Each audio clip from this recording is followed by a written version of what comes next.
সাথে আজকে পিঠা তৈরি করব। সর্বপ্রথমে আজকে নিলাম চিনি, তারপরে নিলাম নারকেল, দিয়ে নারকেল আর চিনি একসাথে মিক্সার করে নিচ্ছি। মিক্সার করে নেওয়ার পরে এখন নিব তাল, যেটা দিয়ে স্পেশাল পিঠা তৈরি হচ্ছে, সেটা হচ্ছে তাল। তালটা সবারই প্রিয়, খেতে গেলে তালের পিঠাটা, তালের বড়া, এগুলো খেতে অনেক মজা, সুস্বাদু খাবার, এটা বলতে গেলে অনেকটাই। নিয়ে তাল এবং চিনি, ময়দা, এগুলো কিন্তু ময়দা না, এগুলো হচ্ছে ধানের চাউলের গুঁড়ি দিয়ে এগুলো সব মিক্সচার করে নিয়ে, মিক্সচার করা শেষ আমাদের।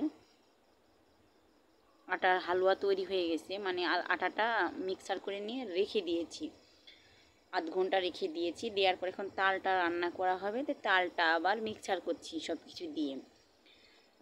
দেওয়ার পর এই যে আমাদের আটা তৈরি, পিঠা বানানোর আটা তৈরি। এখন চুলার উপরে লোহার কড়াই দিব, কড়াইটা দিয়ে কড়াইয়ের উপরে এখন তেল ঢেলে দিব। এই যে দেখছেন তেল ঢেলে দিচ্ছি। তেল ঢেলে দিয়ে এখন তেলটা হিট হওয়ার পরে এখন হচ্ছে পিঠা দিয়ে দিয়েছি। হ্যাঁ, যে আমি পিঠা বানাচ্ছি, আমি পিঠা দিয়ে দিয়েছি। তারপর আমি উঠে যাব, আমার বড় ভাবি আসবে, এসে উনি বসবে রান্নার ওইখানে।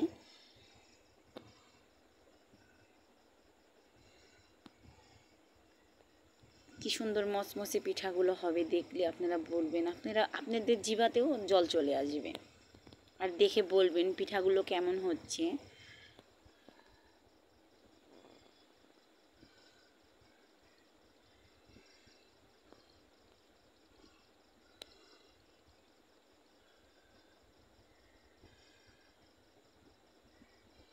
এই যে এখন পিঠাগুলো উল্টে দেয়া হবে, উল্টে দেয়া হচ্ছে পিঠাগুলো।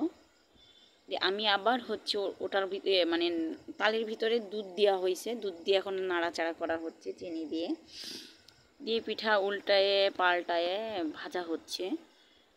দেখেন এই যে কালার চলে আসতে লাগছে, যে কালার, এখন পিঠা উঠানো হবে। উঠানোর পরে পিঠাগুলো মানে একটা ঝাঁকায় বা হচ্ছে একটা বাটিতে উঠানো হচ্ছে। হ্যাঁ, এই যে পিঠাগুলো উঠানো হয়েছে।